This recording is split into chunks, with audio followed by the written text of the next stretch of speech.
Welcome back to my channel happy students. आज के इस वीडियो में हम आधुनिक लोकतंत्र व्यवस्था में सत्ता की साझेदारी के अलग अलग तरीके क्या है उसके बारे में जानेंगे। ये क्वेश्चन कई बार पूछा जाने वाला क्वेश्चन और इसको अलग अलग तरीके से भी पूछा जाता है। जैसे सत्ता की साझेदारी के किन्हीं 4 रूपों की व्याख्या करें, 4 रूपों का व्याख्या करना, फिर 3 रूपों की व्याख्या करना। जैसा आपका क्वेश्चन में मार्क्स रहेगा उस हिसाब से क्वेश्चन इसका चेंज होते रहता है। फिर एक आता है सत्ता की साझेदारी के विभिन्न रूपों की चर्चा करें। जो आप सत्ता की साझेदारी के जितने रूप जानते हैं उसके बारे में आपको लिखना होता है। तो इसी से रिलेटेड क्वेश्चन है, तो हम इसको किस तरह से लिखेंगे ये इस वीडियो में हम चर्चा करने वाले हैं, तो वीडियो का एंड तक जरूर देखिएगा।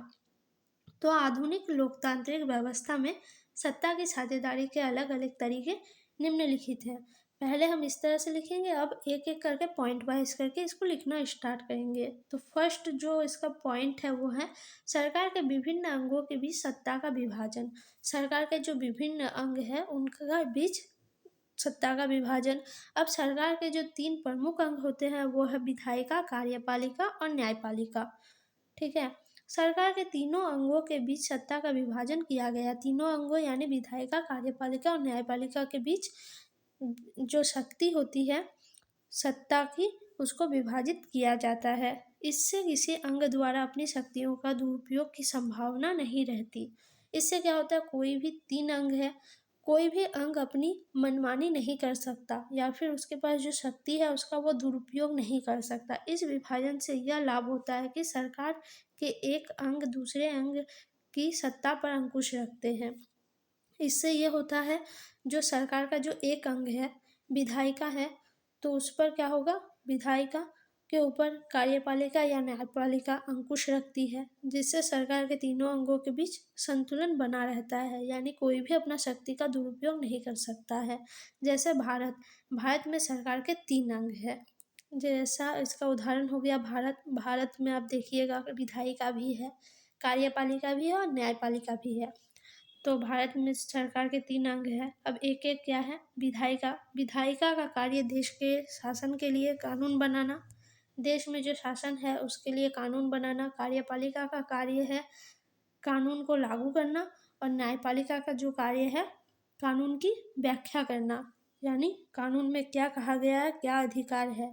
शक्ति के ऐसे बंटवारे को सत्ता का क्षैतिज विवरण कहा जाता है। ये भी इम्पोर्टेंट है, इस तरह से ऑब्जेक्टिव में पूछा जाता है। ठीक है, दूसरा जो इसका सत्ता की साझेदारी का पॉइंट है वो है विभिन्न स्तरों पर गठित सरकारों के बीच सत्ता का विभाजन। तो सामान्यतः प्रशासन व्यवस्था को 3 स्तरों पर विभाजित किया जाता है। राष्ट्रीय स्तर पर केंद्रीय सरकार, प्रांतीय या क्षेत्रीय स्तर पर राज्य सरकार और सबसे निचले स्तर पर स्थानीय सरकार, जिसे हम पंचायत भी कहते हैं। ठीक है, तो इस तरह से प्रशासन व्यवस्था को 3 स्तर पर बांटा जाता है। आप ये तीनों स्तर भारत में देख सकते हैं, केंद्र सरकार है, राज्य सरकार है और पंचायत सरकार भी यहाँ पे मौजूद है। सत्ता का विभाजन सभी स्तरों पर गठित सरकारों के बीच कर दिया जाता है। भारत में भी 2 स्तरों की सरकार के गठन की व्यवस्था की गई है। भारत में भी 2 स्तर की जो सरकार का गठन है वो होता है केंद्र सरकार, राज्य सरकार।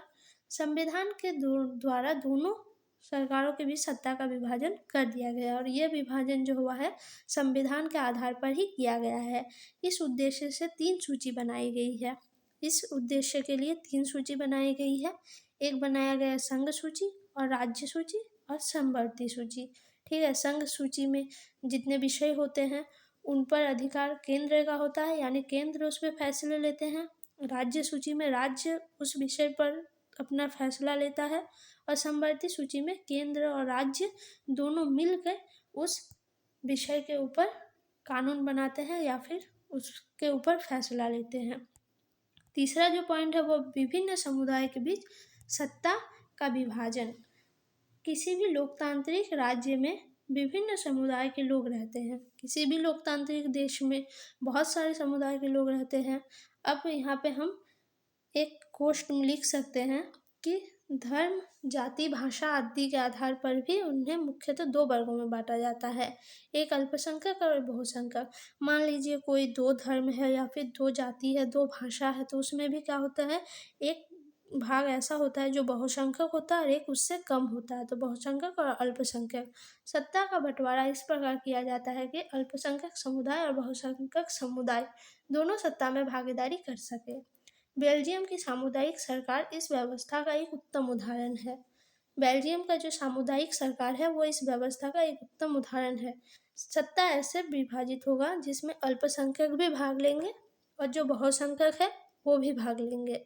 ऐसा नहीं जो बहुसंख्यक राज करेंगे और अल्पसंख्यक उनके नीचे दबा रहेगा, ऐसा नहीं होना चाहिए। इसी का उदाहरण है बेल्जियम का सामुदायिक सरकार।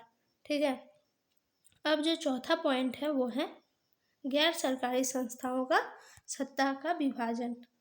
गैर सरकारी संस्थाएं भी सत्ता में भागीदारी के लिए प्रयत्नशील रहती है। जो गैर सरकारी संस्था है वो भी सत्ता में अपनी हिस्सेदारी के लिए प्रयत्नशील रहती है। किसी भी देश में राजनीतिक दल, हित समूह, संघ तथा संगठन भी अपने प्रभाव से सत्ता की में भागीदारी सुनिश्चित कर लेते हैं। किसी भी देश में राजनीतिक दल रहता है, दबाव समूह होता है, हित समूह होता है, सरकार तथा संगठन होती है, ये सभी सत्ता की भागीदारी सुनिश्चित करते हैं। अनेक पार्टियां मिलकर सरकार का निर्माण करती है, तो सत्ता का बंटवारा विभिन्न पार्टियों में कर दिया जाता है। बहुत सारी पार्टियां मिलकर सरकार का निर्माण करती है, तो इस तरह से क्या होता है, सत्ता का बंटवारा विभिन्न पार्टियों में कर दिया जाता है। तो इसी तरह से हम सत्ता के विभाजन को समझते हैं। यही थे उसके प्रमुख रूप, उसके अलग अलग जो रूप है सत्ता के विभाजन का। तो इस तरह से आप इसको लिख सकते हैं एग्ज़ाम में, अगर आपको ये क्वेश्चन पूछा जाता है तो। ये वीडियो आपके लिए कितनी हेल्पफुल रही कमेंट में ज़रूर बताइएगा, और भी इम्पॉर्टेंट क्वेश्चन के आंसर के लिए चैनल को सब्सक्राइब कीजिए। वीडियो को लाइक, कमेंट, शेयर ज़रूर करें। धन्यवाद।